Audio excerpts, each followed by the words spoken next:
Good morning. So today's video we have a return patient. This is my father's wood splitter. Now he loaned this out to somebody and they got a flat tire. Instead of calling us, say, hey, I got a flat tire, do you have a spare? They just drove it back with a flat. So you can see a little bit of dings here. I mean, it's an older motor, doesn't matter.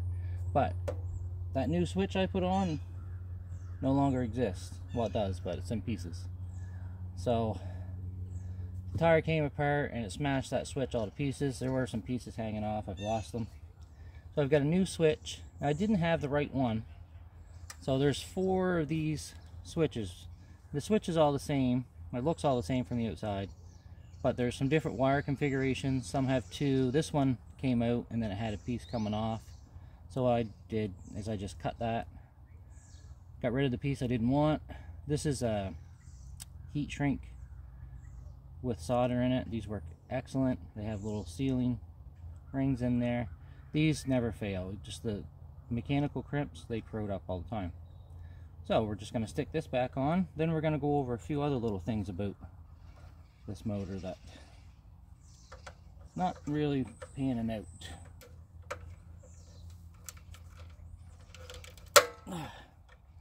Alright, so there's that. Alright, kill switch is done. Now if you remember from previous video, excuse me, I put an aftermarket muffler on this. The muffler is holding it well. The exhaust gasket that I reused hasn't leaked. The only rust on this muffler, this is just an Amazon generic Honda muffler, is around these screws. And I can tell you, when they're left outside like this, Hondas will do the exact same thing. So, now lastly, I keep telling people this and they keep ignoring me. If you're getting water in your Honda, Honda Clone, Predator, whatever it happens to be, first thing you want to check is this nut. So these come with a plastic captive nut. And people take them off. Yep. Look at that water. So what happens here is they drop that nut, they lose that nut, whatever it is. They take the wing nut off the filter and they move it up. Then they start getting water in their carburetor and they can't figure out why. Well, it's pretty simple. Somewhere's around here, there's a rototiller. We'll cut and we'll go to that. I'll show you at the end, I'll show you the proper nut. But what happens is water follows these threads, and now that this is cranked down, it's dished, it'll set there and it just funnels it right down into the carburetor. And even though that filter has a grommet on it, with this style nut, because this came off the filter, it still goes down through the threads. And this particular one has no nut on it right now, so I'll have to get some parts for that. One fix you can get for this is a 1/4 inch fender washer, and then an O-ring, and then the proper nut, just a wing nut. And that'll keep water from going down your threads, and that's probably what I'll do to this. The other one, this was cracked, so I put a whole new piece on it. So let's go take a look at that one. Alright, so here's another little Honda clone. I just put this new breather assembly on here.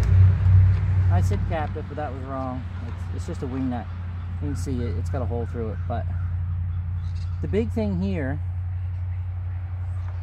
is that water hits this nut, and this nut comes down almost to that ridge. And the actual Honda ones might be a little bit bigger, but they're all interchangeable. This has been sitting outside since I put this on. It's been used a couple of times, but let's see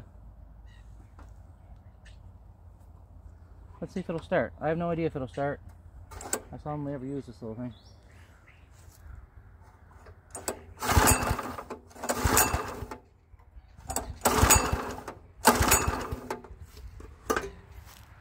Okay, there's not a drop of gas in it.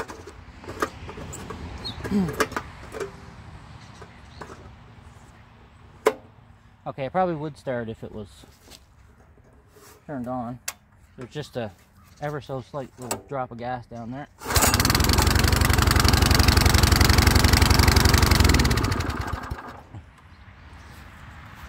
Alright, so it hasn't been winterized yet. To winterize this, I just gonna run it out of gas, basically. These are pretty good because you can shut the gas off and just run out what's in the carburetor. This one here, this is also my father's. It wouldn't last.